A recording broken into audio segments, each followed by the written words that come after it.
Hello बच्चों, आज हम डिस्कस करने वाले हैं रेजिस्टेंस और रेजिस्टिविटी से रिलेटेड कुछ ऑब्जेक्टिव क्वेश्चंस जो कि आपके कॉम्पिटिटिव एग्जामिनेशन के लिए बहुत ही इंपॉर्टेंट है।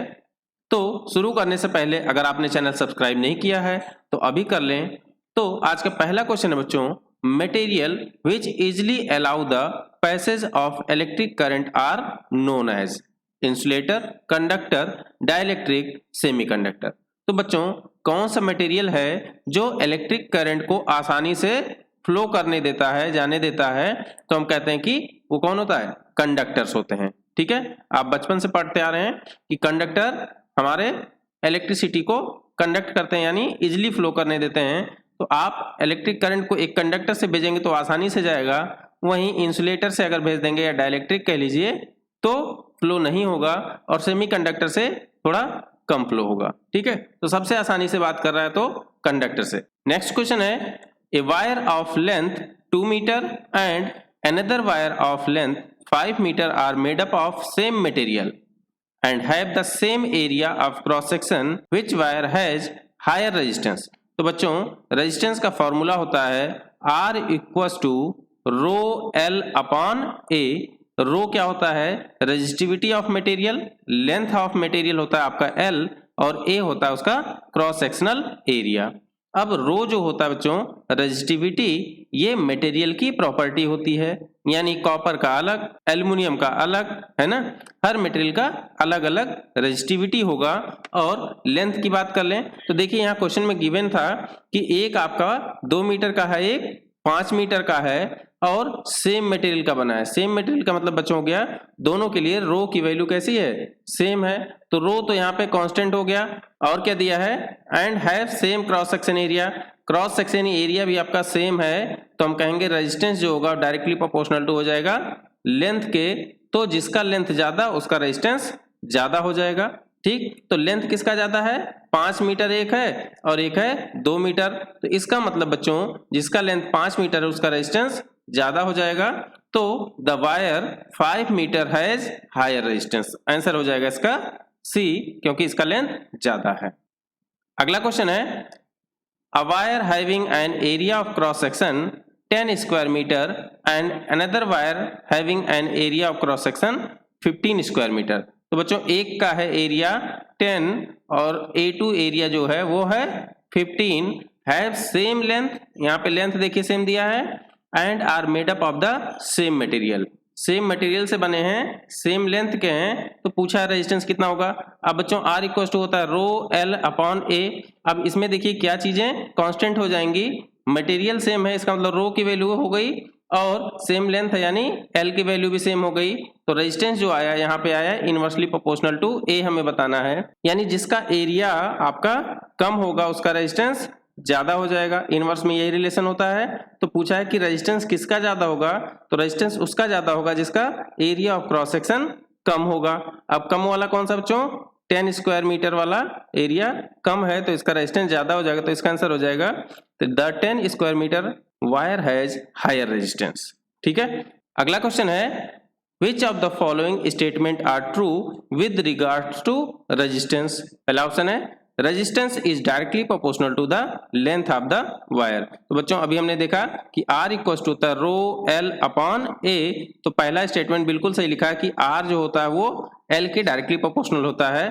ठीक है, सेकेंड स्टेटमेंट है resistance is directly proportional to area of cross section of the wire. बिल्कुल गलत लिखा है, देखिए रेजिस्टेंस एरिया से इनवर्सली प्रोपोर्शनल है, डायरेक्टली प्रोपोर्शनल नहीं है। सी ऑप्शन है resistance is inversely proportional to the length of the wire, ये भी गलत लिखा है। रेजिस्टेंस देखिए L के साथ डायरेक्टली प्रोपोर्शनल है, इनवर्सली प्रोपोर्शनल नहीं है।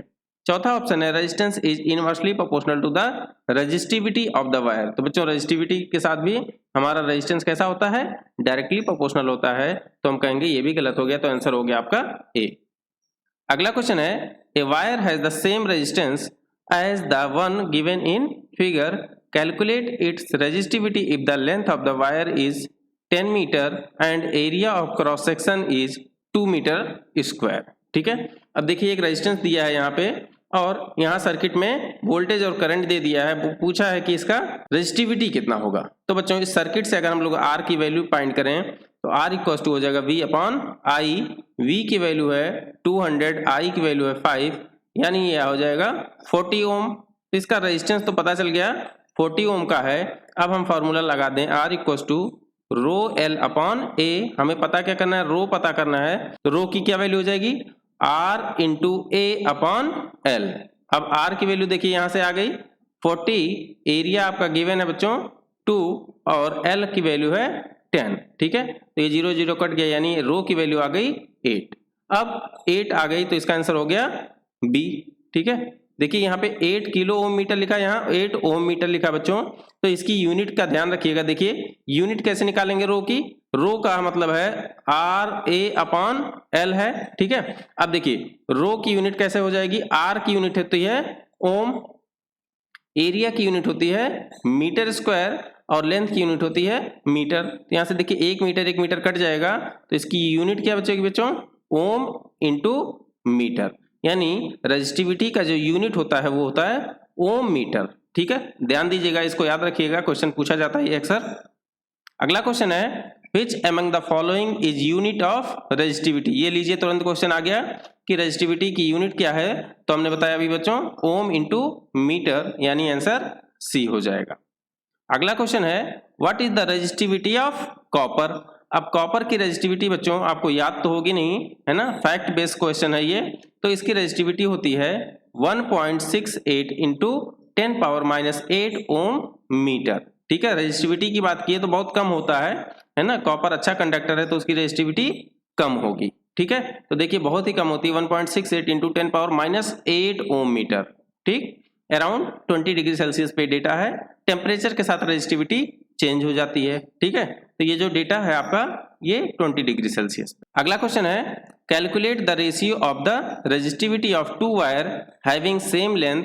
यहाँ पे देखिए same length and same resistance. ठीक है, with area of cross section is 2 meter square and 5 meter square. तो बच्चों देखिए R इक्वल टू होता है रो L अपॉन A। यहाँ पे आपको रेजिस्टिविटी का पूछा है, तो रेजिस्टिविटी हो जाएगा RA अपॉन L। अब देखिए दो रेजिस्टिविटी यानी रो 1 डिवाइडेड बाई रो 2। अब लेंथ और रेजिस्टेंस कांस्टेंट हैं, तो यानी रो डायरेक्टली प्रोपोर्शनल टू A है, तो रो 1 अपॉन रो 2 इक्वल टू हो जाएगा A1 अपॉन A2। अब रो 1 रो 2 कितना दिया है, ये देखिए ये गिवन है 2, ये गिवन है 5। तो बच्चों इसका एरिया का कितना आ गया, A1 by divided by A2 equal to आ गया 2 अपॉन 5। तो रेशियो की बात कर लें तो 2:5 इसका आंसर सही हो जाएगा। ठीक है, अगला क्वेश्चन है which of the following statement are true with regards to resistivity. Resistivity के लिए क्या पूछा है, देखिए ऑप्शंस हैं resistance depend on the temperature, बिल्कुल सही लिखा है। जो हमारा रेजिस्टेंस होता है कंडक्टर का वो डायरेक्टली प्रोपोर्शनल होता है हमारे टेम्परेचर के, जैसे जैसे हम लोग टेम्परेचर बढ़ाते हैं रेजिस्टेंस उसका बढ़ता जाता है। ठीक है, अगला ऑप्शन है resistance does not depend on the temperature, बिल्कुल गलत लिखा हुआ है।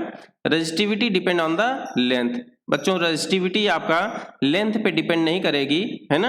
रेजिस्टिविटी में देखिए यहाँ पे फॉर्मूला तो होता है कि RA अपॉन L। यहाँ पे एक्सप्रेशन में आप देखेंगे L आ रहा है, लेकिन यहाँ से ये मत बता दीजिएगा कि लेंथ के साथ ये चेंज होगी। ठीक है, क्योंकि देखिए लेंथ चेंज करेंगे तो एरिया उसका चेंज हो जाएगा, यानी लेंथ और एरिया चेंज होगा, लेकिन ये रो की वैल्यू जो हो रहेगी वो लेंथ के साथ चेंज नहीं होगी। ठीक है, तो ये भी गलत। Resistivity depend on the area of the cross section. तो बच्चों ना तो लेंथ पे चेंज होगा ये रेजिस्टिविटी, ना ही एरिया पे। ये चेंज किससे होगा, ये चेंज होगा आपके टेम्परेचर चेंज करने से, क्योंकि ये मटेरियल की प्रॉपर्टी है। मान लेते हैं कि आप एक कॉपर का वायर लेके आए हैं, इसकी एक पर्टिकुलर रेजिस्टिविटी होगी। अब इसको ऐसे काट के छोटा सा टुकड़ा ले लीजिए, चाहे और बड़ा ले लीजिए इसको, तो इसकी रेजिस्टिविटी नहीं चेंज होने वाली है। चाहे मोटा तार लीजिए चाहे पतला तार लीजिए, अगर वो उसी मटेरियल का है तो उसकी रेजिस्टिविटी नहीं बदलने वाली है। अगला क्वेश्चन है the reciprocal of resistivity is conductance, resistance, conductivity या इम्पीडेंस। तो बच्चों जो रेजिस्टिविटी होती है इसका इनवर्स जो होता है यानी रेसिप्रोकल जो होता है, यहाँ देखिए रेजिस्टिविटी दिया है तो यहाँ से VT देख के आप ऑप्शन लगा सकते हैं अगर आपको याद नहीं है। वैसे इसका आंसर होता है कंडक्टिविटी। ठीक है, कंडक्टेंस किसका रेसिप्रोकल होगा, रेजिस्टेंस का। ऐसे ही रेजिस्टिविटी का कंडक्टिविटी। ठीक है, तो इसका आंसर हो जाएगा सी। तो बच्चों ये वीडियो आपको कैसी लगी कमेंट सेक्शन में लिखना ना भूलें। चैनल को लाइक और सब्सक्राइब नहीं किया है तो अभी कर दें। मिलते हैं अगली वीडियो में कुछ और क्वेश्चन के साथ। Thank you so much.